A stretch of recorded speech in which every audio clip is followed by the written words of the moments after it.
4장부터, 그러니까 세 번째죠. 후반부, 중반부, 초반부, 중반부, 후반부인데, 후반부에 어떤 내용이 나오느냐면 교회의 진리로 무장시키는 내용이죠. 에베소서가.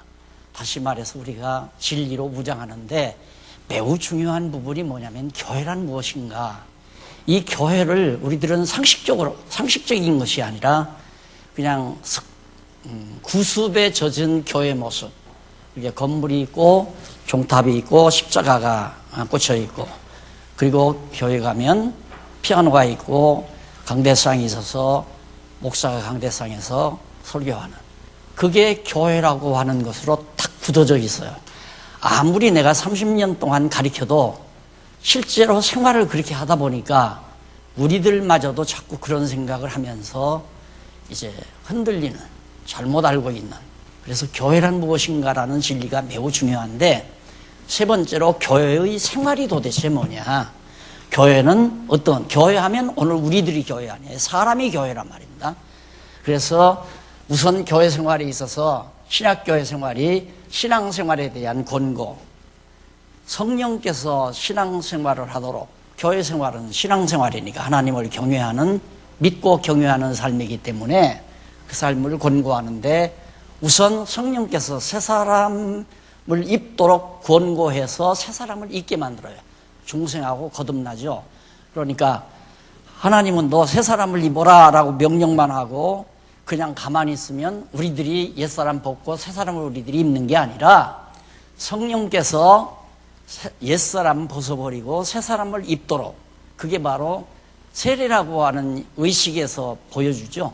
옛사람은 물속에 들어가서 죽고 다시 물에서 올라오는, 사는 그런 것의 하나의 모형인데, 우리들이 예수를 믿게 되면 성령이 오셔서 우리 옛사람을 죽이고 새 사람을 있게 만들어요. 그러면 새 사람이 됐으면 하나님의 자녀가 된 거거든요. 하나님의 자녀로 태어났으니까. 그러면 당연히 하나님의 자녀로 살잖아요. 하나님의 자녀로 살다 보면 지혜의 근원이신 하나님답게 지혜자로 살게 되어져 있다. 바로 그런 논리입니다. 그러니까 얼마나 성경이 이렇게 논리적으로 구조적으로 잘 가다듬어져 있나. 문제는 우리가 이걸 알려는 거거든요. 4장 17절로부터 6장 24절까지를 공부하는 이유는 이것을 알고 싶어서 공부하는 거란 말입니다.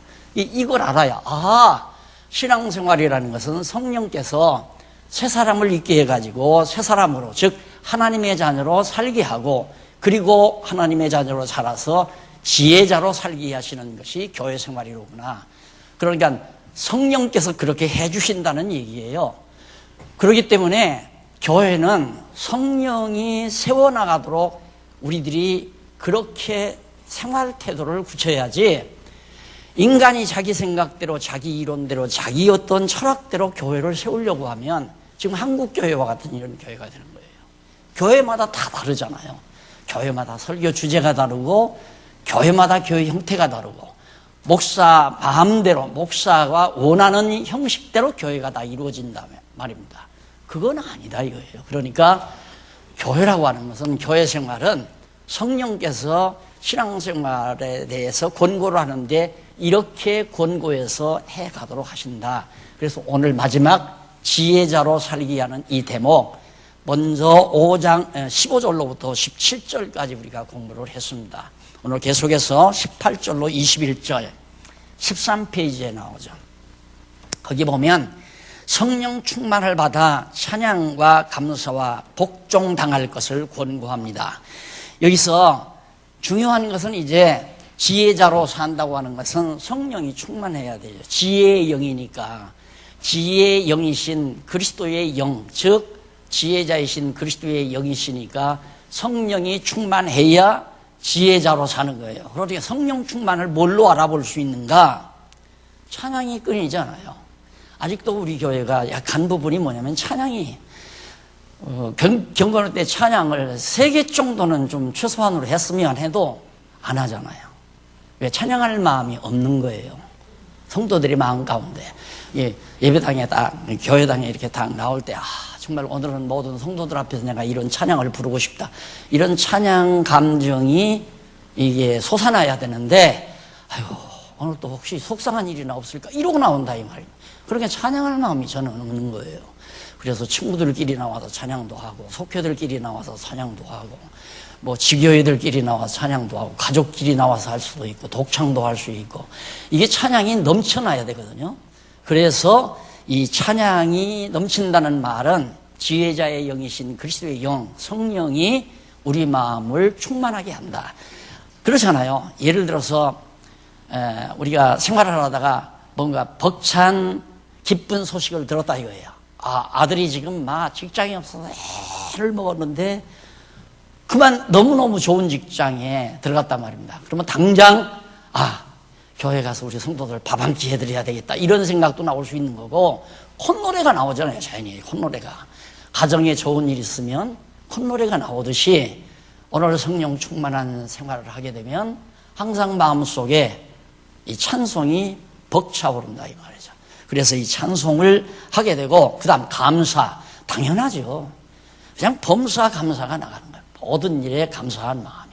근데 감사한 마음보다는 짜증스러운 마음, 뭔가 내 욕망대로 해보고자 하는 그런 마음을 가지고 있으니까 감사보다는 불만이 앞서게 되고, 그러다 보니까 찬송도 없고, 이게 결국은 어떤 결과가 나오냐면 성령 충만하지 않은 결과라는 얘기예요.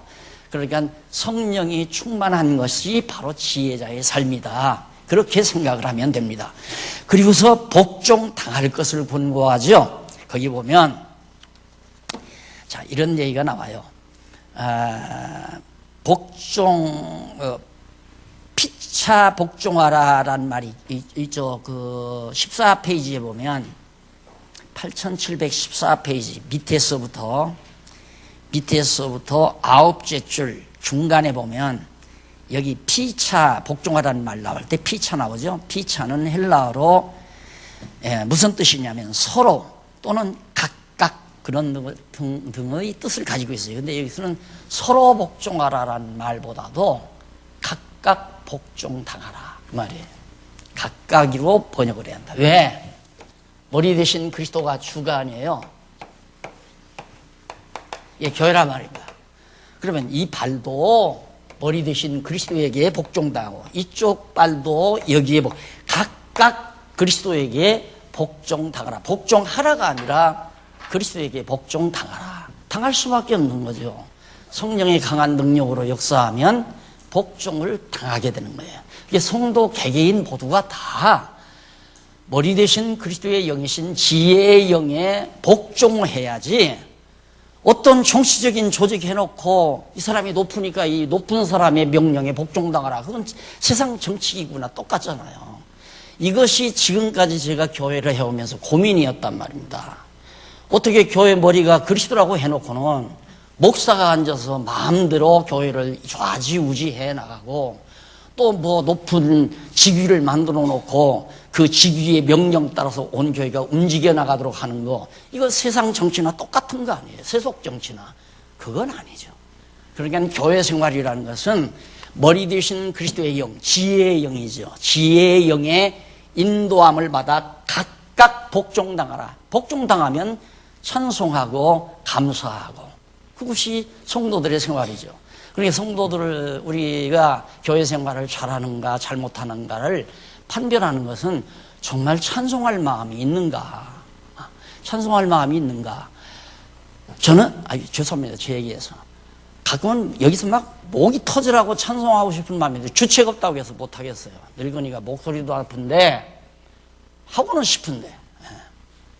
그래서 한때 처음에 시작하면서 우리 어른들 나와서 합창 한번 하고는 중간에 또 온다고 그랬는데, 너무너무 어른들을 교회들이 젊은 사람들이 그렇게 생각을 해서, 아이고 우리 어른들이 조용히 있는 게 좋겠다. 어른들이 앞에 나서서 억지로 존경받는 것처럼 규칙스러운 게 없거든요. 어른이 어른다운 것은 젊은이들이 알아서 이렇게 섬겨주고 어른들을 정말 존경해주고, 그래야 그것이 원로답고 어른다운 거지. 너 이놈아 왜 어른한테 인사 안 해? 인사해 이놈아! 이거 과거 유경문화에서 있었던 일이네요. 조용히. 존경 안 하면 조용히 젊은이들 앞에서 사라지는 게 그것이 덕스러운 거 아니겠습니까? 그래서 사실 한 번이라도 어른들 같이 하고 싶어도 별로 아름다운 것 같지 않아서 못하는 거예요. 예. 찬송과 감사가 있다는 것은 지혜자의 영의 인도함을 받아 지혜자로 산다는 확실한 증거입니다. 그래서 그 부분 다시 한번 여러분들 복습하면서 자세히 보면 이 말이로구나. 교회 생활이니까 교회 머리 되신 주님의 영이신 지혜의 영의 인도함을 받아서 주님에게 복종당해라 그 말이에요. 피동자 아니 피동. 우리는 복종당하는 거예요. 그러니까 내가 복종하는 것이 아니라 성령의 강한 능력이 나를 복종하게 해 가신다. 이게 얼마나 쉬운 교회 생활인가를 알 수가 있죠. 그 다음에 이제 개인 생활에 대한 권고입니다. 5장 22절부터. 두 번째죠.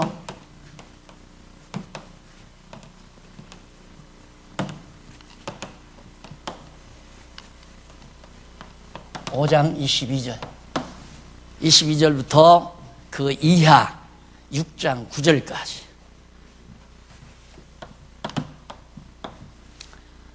과거 이 절수를 나누는, 장절을 나누는 학자죠. 이 사람도 성경을 공부하다가 너무 방대하게 이렇게 되니까 그걸 당신 나름대로, 자기 나름대로 장절을 매겨놨어요. 근데 장절이 안 맞아요. 기왕이면 그냥 6장 9절까지 5장으로 집어넣었으면 너무 좋은 거죠. 그렇게 문맥의 전체적인 흐름을 그 학자도 못 잡은 거예요. 그러나 여기서 개인 생활에 대한 권고가 5장 22절부터 6장 9절까지 계속돼 갑니다. 여기는 교회 생활이고 여기는 신앙생활에 대한 권고고 이건 개인, 하나하나 개개인들이 어떻게 살아가는가. 그러니까 각각 머리 되신 그리스도에게 복종당하면 어떻게 개인 생활이 이루어지는가. 얼마나 논리적입니까? 성경을 이렇게 알아야 한다 이 말이에요. 정확하게. 그러니까 머리 되신 그리스도에게 우리 성도들이 개개인 복종당함으로 이제 개인 생활이 이루어지는데 첫째, 가정생활입니다. 누누이 배웠죠? 가정생활. 22절로 24절에 보면 17페이지. 아내는 쥐에게 하듯 남편에게 복종할 것에 대한 권고. 자, 이것도, 이건 남편이고 이건 아내라 하십시다. 너는 나에게 복종하라. 이게 이제 보통 우리들이 생각하는 거 아니에요. 이게 머리를 빼놓는 거죠. 머리를 빼놓는 거. 그러니까 그리스도 안에서 살다가 보면 아내가, 남편도 아내도 다 머리 대신 그리스도에게 복종을 당하기 때문에 당신의 뜻 가운데서 만난 배필, 부부 아닙니까? 부부기 때문에 아내는 남편에게 복종하는 게 아니라 주님의 뜻대로 살아가는 남편에게 복종당하지만 결국은 그리스도에게 복종하는 거죠. 그래서 가정의 평화를 이루게 되고 그것이 바로 그리스도인의 가정인데, 여러분들이 아시다시피 이건 남자의 기득권, 남자가 물리적인 힘이 강하고 또 그 사회의 전통이 남자는 존귀하고 여자는 비천하다, 이 유교 문화의 잔재죠. 그런 구습에 의해서 여자가 힘없이 남편에게 굽신굽신하는 것이 아니라 머리 대신 그리스도가 남편을 통해서 아내를 자기 몸처럼 사랑하게 만든다 이 말이죠. 그러니까 그 사랑의 힘 앞에 복종당하게 만드는 거예요. 그러니까 이것은, 이 관계는, 아내와 남편의 관계는 주님이 머리가 주관해 가시는 것이지, 당신은 성경 안 배워서 목사님 오늘 또 설교하더구만, 남편에게 복종하라고 왜 안 해? 이게 벌써 틀린 거죠. 그렇잖아요. 그게 아니죠. 그러니까 남편이나 아내가 다 그리스도에게 복종당하다가 보면 두 분이서 사랑의 힘으로 복종시키고 그 사랑의 힘 앞에 아내는 복종당하고 이러면서 한 몸, 한 지체로서의 살아가는 삶이 이루어지게 된다. 그것이 바로 지금 22절, 24절, 그리고 28절까지도 나오죠. 25절로부터 28절,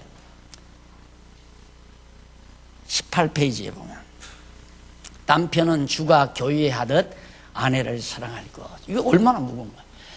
자, 아내는 그 주님을 빼버리고, 아내 너는 여자니까 남자에게 복종해. 근데 성경에 주님을 보라면 너는 남자는 내가 이 교회를 위해서 사랑하듯이 어떻게 사랑했습니까? 십자가 위에서 피 흘려 죽으시기까지 우리를 사랑한 거 아니에요. 그렇게 너 사랑해라 이 말이에요. 어느 게 더 어렵습니까? 이게 더 어렵죠.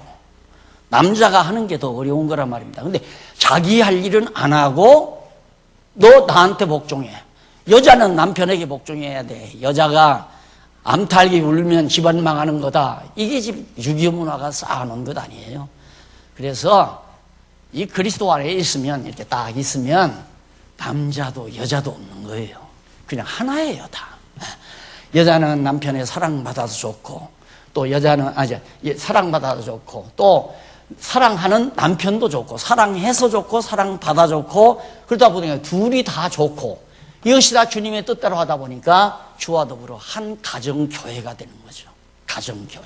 그러니까 가정교회가 안 이루어지면 사실 늘 갈등이 있을 수밖에 없죠.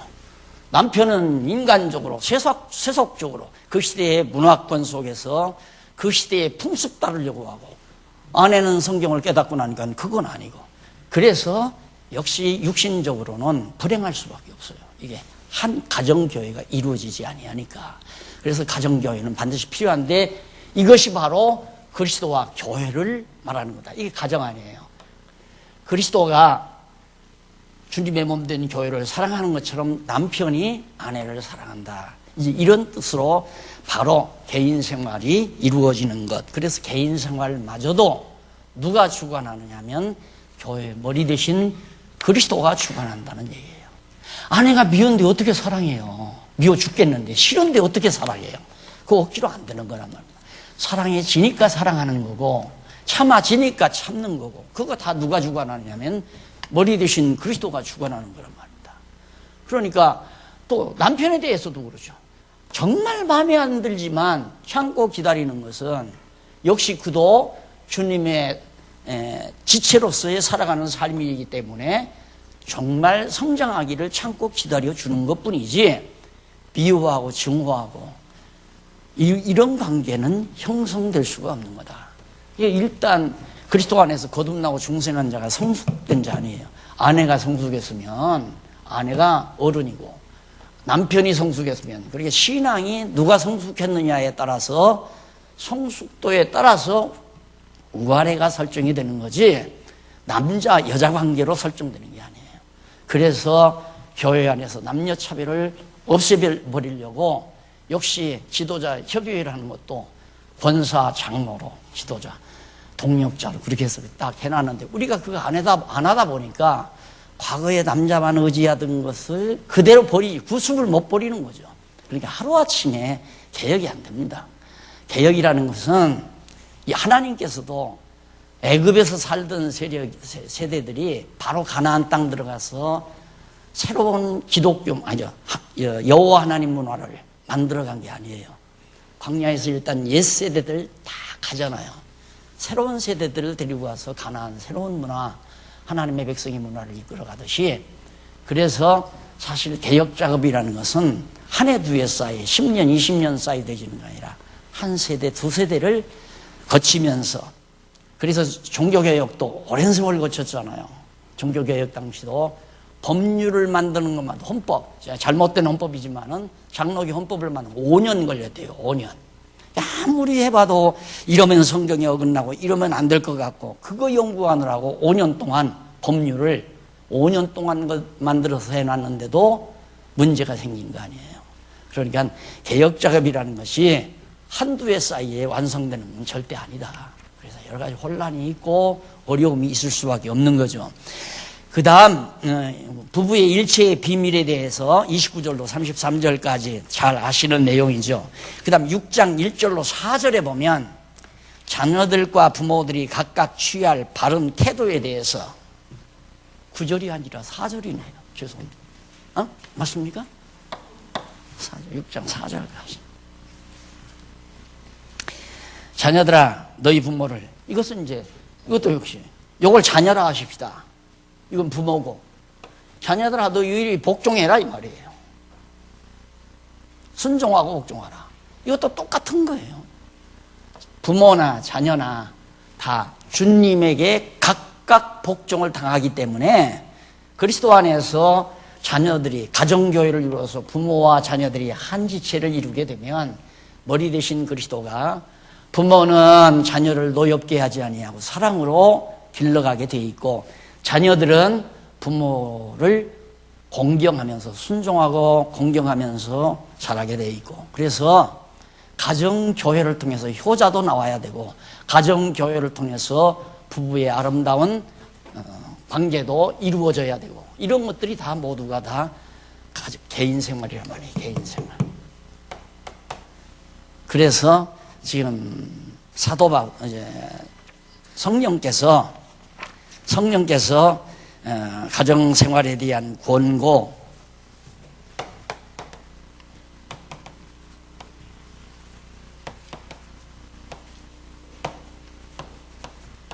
5장 22절로부터 6장 아니죠? 6장 죄송합니다. 9절만. 이거 이제 여러분들이 발견하면 이 논리적인 구조를 지금 익혔다는 증거예요. 논리적 구조가 얼마나 성경을 이해하는데 핵심적인 내용인가. 정말 핵심적인 내용이에요. 그러니까 지금 공부하신 목사님들이 굉장히 설교하기를 힘들어 하거든요. 여기 오셔서 연수받은 목사님들이.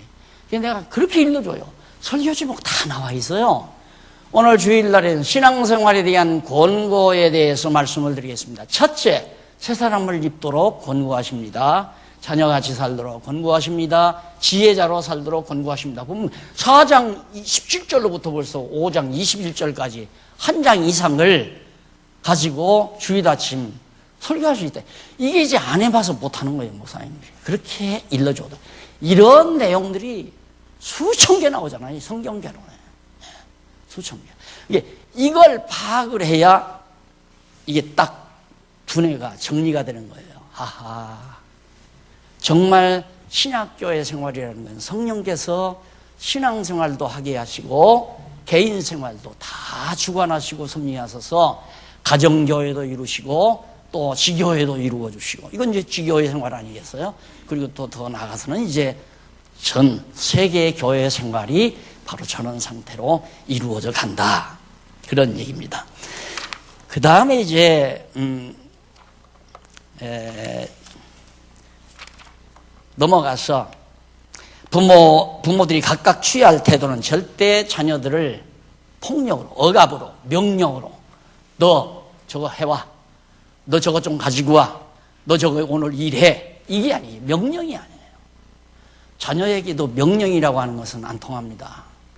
요즘은요 대서살만 먹어도 야 너 저거 좀 가지고 와 그러면 할아버지 그걸 왜 내가 해야 돼요? 이러고 나오잖아요. 할아버지 그걸 왜 내가 해야 돼? 할아버지가 하면 안 되냐 이거예요. 명령은 안 된다. 그래서 항상 자녀들에게도 사랑으로 양육을 해야 가정교회가 아름답고 견고하게 다져져 간다는 사실. 그 다음 두 번째가 사회생활에 대한 거예요.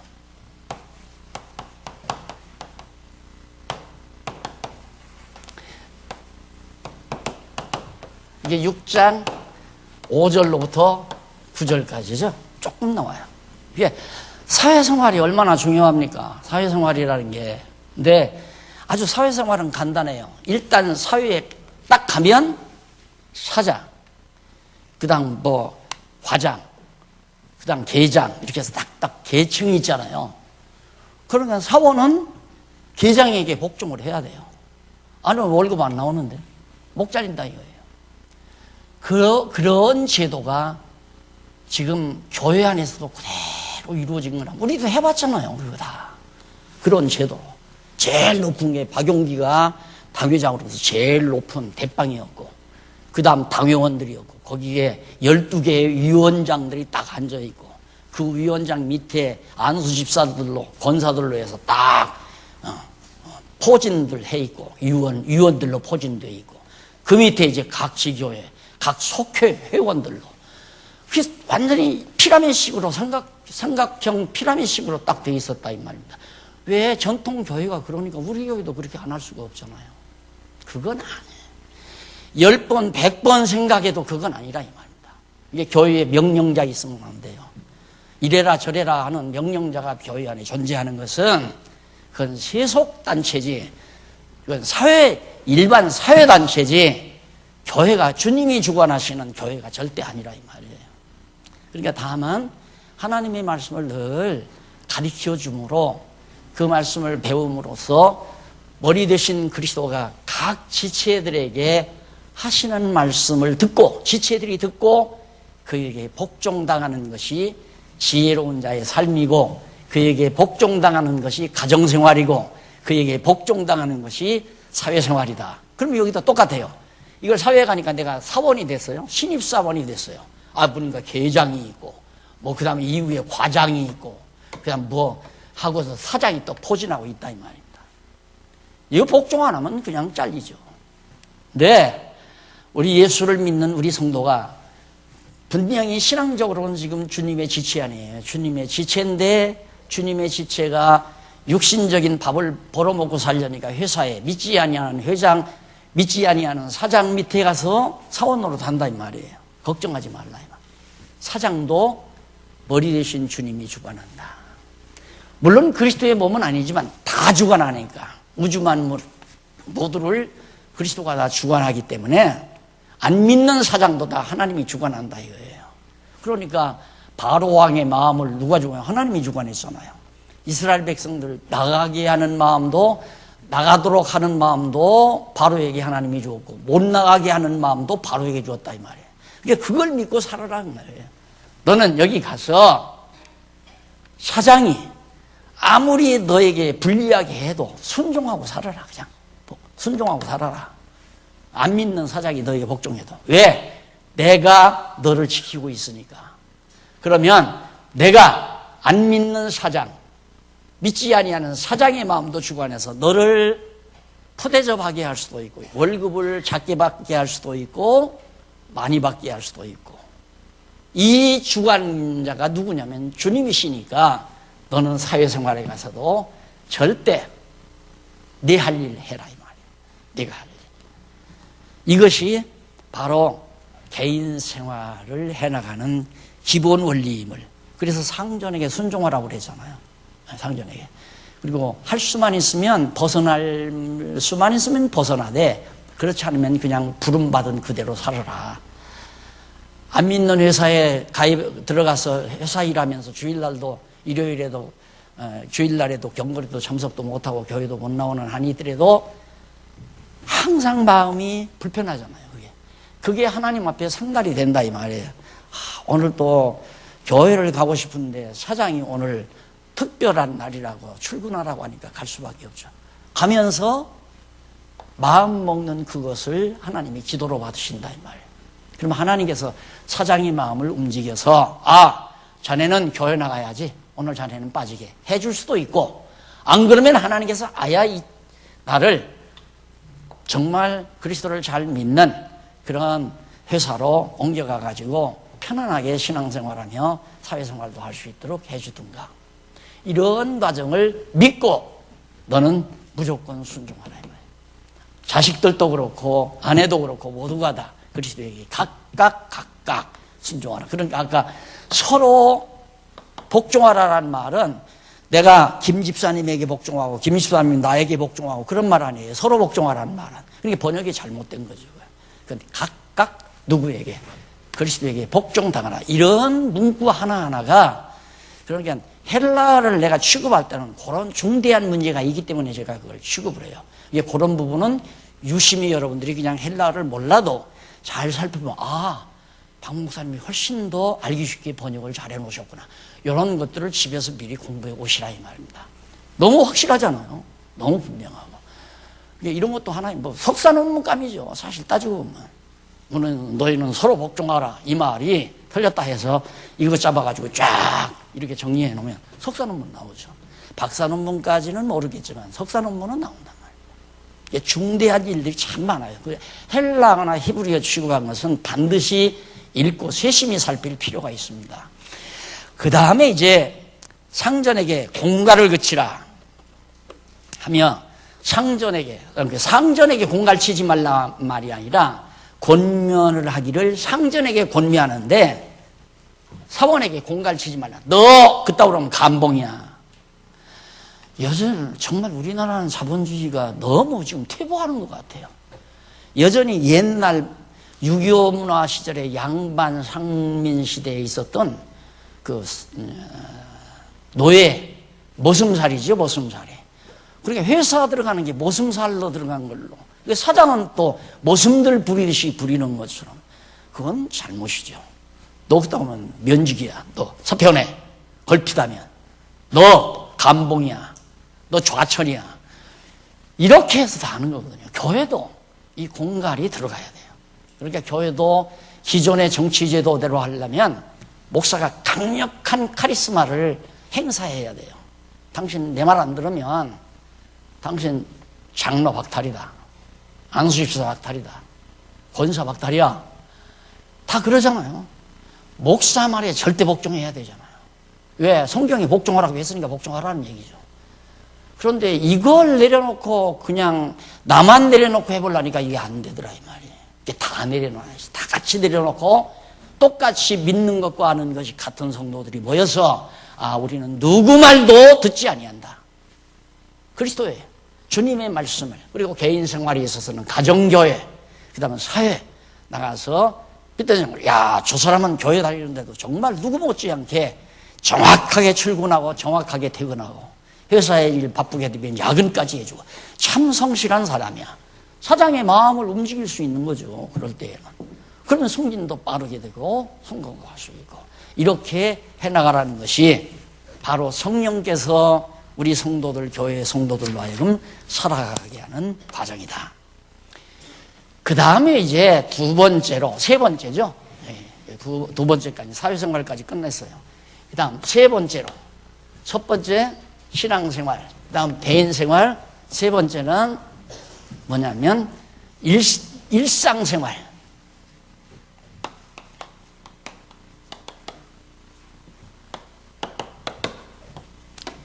6장 10절로부터 아니? 9절이 아니네요. 간단하죠 거기는. 6장 10절로부터 24절 여기까지가 우리 교회 성도들의 일상적인 생활은 어떻게 해야 되는가. 일상적인 생활은 성도가 무장을 해야 한다 이 말이에요. 무장, 성도의 무장을 권고. 첫째가 무장이죠. 그래서 교회 진리로 무장한다라는 말을 하게 된 거예요. 우리가 이처럼 교회가 무엇인가로서 우리가 철저하게 100명이면 100명, 1000명이면 1000명 교회가 교회라고 하는 것이 무엇인가를 똑같이 생각하고 똑같이 알아야 돼요. 자꾸 건물이 있어야 교회인 줄 안다니까 답답한 거죠. 초대교회 당시 건물 있는 교회가 없었어요.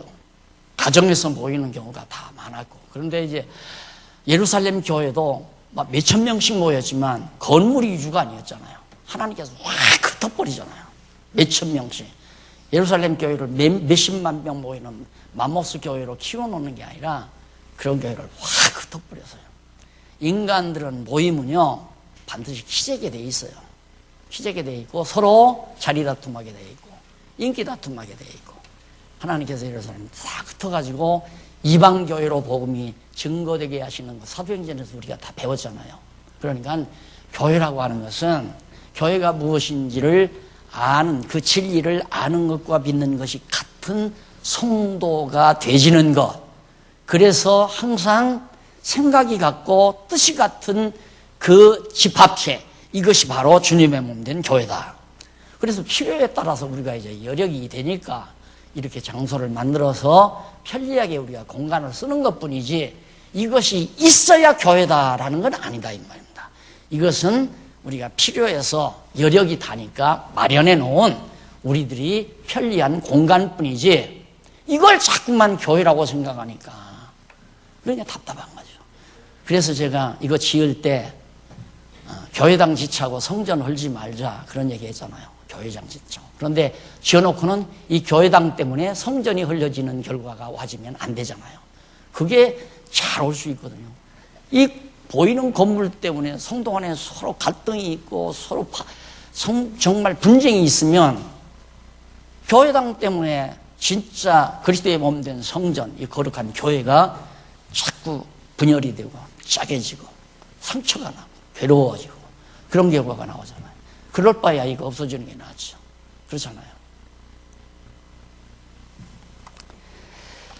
자, 10절로 12절에 보면 전신갑주를 입을 필요성과 싸움의 대상에 대해서 밝혀주죠. 6장 10절 한번 읽어보십시다.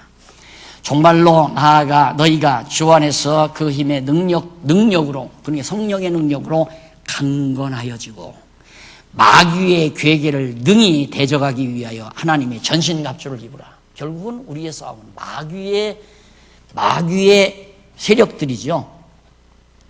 강건하여지고 마귀의 괴계를, 마귀가 어떻게든지, 그래서 우리가 좋은 일에 마가 많다 그런 말 많이 하잖아요. 여러분, 정말 우리 장안중앙교회는 아마 내가 볼 때는 그래요. 내가 너무 과민 반응인지 모르지만 사단의 권세의 가장 핵심 관심사가 뭔가? 장안중앙교회 헐어버리자. 왜? 진리가 다 발산당해버려요. 이게 바른 교회, 바른 진리가 살아 움직인다는 걸 마귀가 제일 싫어할 거 아닙니까? 그러면 우리들이 늘 알다시피 세계적으로 없는 이 성경신학, 기도할 때마다 모든 분 나오셔서 그러는데, 그런 올바른 진리를 지금 우리 장안중앙교회가 담고 있는데 마귀의 관심사가 어디에 있겠어요? 여기에 있죠. 여기에 장안중앙교회. 어떻게든지 장안중앙교회를 흩트고 파괴시켜버리려고 별의별 짓 다 하죠. 그렇게 난데없이 별별 짓이 다 나타나잖아요. 요즘 뭐 세금까지 이상하게 말도 안 되는 세금까지 나와가지고 그 난리가 벌어지고, 이게 다 마귀의 괴계 전부가 다 이거 헐어버리려고 그래요. 근데 하나님이 그런다고 흘리는 거 아니에요. 하나님이 지키죠. 하나님께서. 그래서 우리들은 전신갑주를 입고 싸워야 되는데, 마귀의 계계와 싸우기 위해서 하나님의 전신갑주를 입으라. 우리의 싸움은 혈과 육에 대한 것이 아니에요. 우리의 서로가 감정 싸움이 아니에요. 우리가 서로 내 마음에 안 든다고 해서 서로 미워하고 증오하고, 이건 마귀의 앞잡이 노릇하는 것에 불과한 거죠. 있을 수 없는 거 아니에요. 교회 헐기 위한 마귀의 장난이 우리가 노란하는 것뿐이죠. 그래서 육체에 대한 것이 아니요, 정사와 권세와 이 어두움의 세상 주관자들과 하늘에 있는 악의 영들에게 대항함이라. 세상 주관자들, 세상 권력. 우리가 지금 싸우는 게, 오늘도 지금 뭐 몇몇 장로님이 말씀하는데, 이제 상소하기 위해서 그 세상 권력과 싸우는 거 아니에요. 세상 권력자들이 교회에다가 엄청난 돈, 세금을 물렸으니까 못 내겠다 하고 지금 우리가 싸우는 거 아닙니까? 그런 것도 다 투쟁이에요. 이런 싸움은 싸우지만 우리 성도들끼리 감정 싸움, 이건 아니죠. 감정 싸움, 이건 있을 수 없어요. 밉다고 싸우고 싫다고 싸우고 내 마음에 안 든다고 서로 비난하고 욕하고 이러고, 이건 애기들이 하는 일이지 성숙한 자에게서는 있어서는 안 되는 일 아니겠어요. 그리고 계속해서 모든 전신갑주를 취하라. 이는 악한 날에 너희가 능히 대적하고 모든 일을 행한 후에 서기 위함이라. 어떤 경우도 쓰러지지 아니하고 당당하게 서기 위해서는 이렇게 전신갑주를 입고 사단의 괴계와 맞서서 싸워라. 사단의 괴계가 영의 세력도 있지만은 세상 권력도 우리의 싸움의 대상이다. 그게 세속주의의 싸움이죠. 정치계에서 이 교회가 지금 발전하니까 이 교회를 어떻게 되면 이걸 좀 제재하느냐. 그래가지고 세금을 물린다 안 물린다 그거 가지고 국회에서 늘 싸우잖아요. 늘. 앞으로 또 어떻게 될지는 모르겠지만. 그 다음 계속해서 13절로 17절, 진리를 비롯한 각종 신령한 장비로 무장할 것. 진리를 비롯, 교회 진리를 비롯해서 무장, 어떻게 뭘로 무장하는가? 그런즉 서서 진리로 너희 허리띠를 띠고, 진리로 허리띠가 없으면 힘이 없잖아요. 진리로 무장해야 가장 강력한 힘을 얻습니다. 우리가 정말 불의와 더불어 싸울 때 당당한 것은 내가 무장을 잘해야 당당해. 너 덤빌 테면 덤벼라 이거죠. 건강하잖아요. 사회가 건강하도 그만큼 자신만만해야, 자기가 가지고 있는 무기가 정말 충분해야 자신만만할 수 있죠. 그래서 진리로서 무장해라. 모든 것 위에 믿음의 방패를 가지고 이로써 능한 악한 자의 모든 악한 자의 화전을 물리시고, 악한 자들이 쏘는 요즘에는 막 미사일 같은 그런 것들이죠. 소멸하고 구원의 투구와 성령의 검, 곧 말씀 아닙니까? 곧 하나님의 말씀을 가지라. 다른 거 없어요. 우리가 이기는 건 오직 하나님의 말씀, 성경이에요. 진리, 하나님의 말씀. 그리고 모든 기도와 간구로 하되 무시로 성령 안에서 기도하고 이를 위하여 깨어 구하기를 항상 힘쓰며 너희 여러 성도를 위하여 구하고 또 나를 위하여 구할 것은 내게 말씀을 주사 나로 입을 벌려 복음의 비밀을 담대히 알게 하옵소서.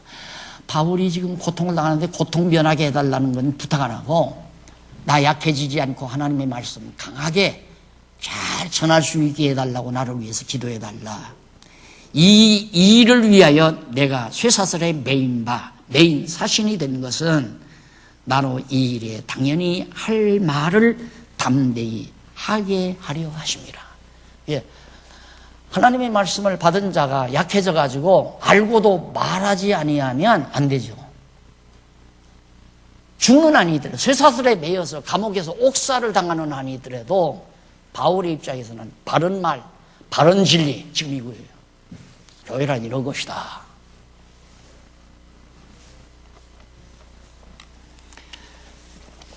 그래서 이 일을 위하여 나는 쇠사슬에 매인 바 됐다. 나의 사랑, 나의 사정, 곧 내가 무엇을 하든지 너희에게도 알게 하려 하노니 사랑을 받은 형제요 주 안에서 진실한 일꾼인 두기고가 모든 일을 너희에게 알게 하리라. 두기고를 지금 에베소에 보내서 바울의 사정을 알려주려고 하는 거죠. 우리 사정을 알게 하고 또 너희 마음을 위로하게 하기 위하여 내가 특별히 저를 너희에게 보내었노라. 아버지 하나님과 주 예수 그리스도에게로부터 평안과 믿음을 겸한 평안과 믿음을 겸한 사랑이 형제들에게 있을지어다. 여기 특수한 용어를 쓰죠. 평안과 믿음을 겸한 사랑이. 그래서 우리 주 예수 그리스도를 변함없이 사랑하는 모든 자에게 은혜가 있을지어다. 자, 너도 나도 다, 그도 모두가 다, 우리 모든 지체들이 그리스도를 사랑하면 우리들 서로는 사랑하게 돼 있잖아요. 그래서 되게 그러죠. 부모님 살아생전에 형제 우애가 괜찮다. 그런데 부모님 떠나면 형제 우애가 무너진다. 왜 그러냐면 내가 부모님 사랑하는데 쟤도 부모님 사랑하네. 부모님 생신에 내가 선물 사가지고 갔는데 아이고 막내둥이가 생활도 어려운데 귀한 선물을 사가지고 얼마나 막내둥이가 사랑스러워요.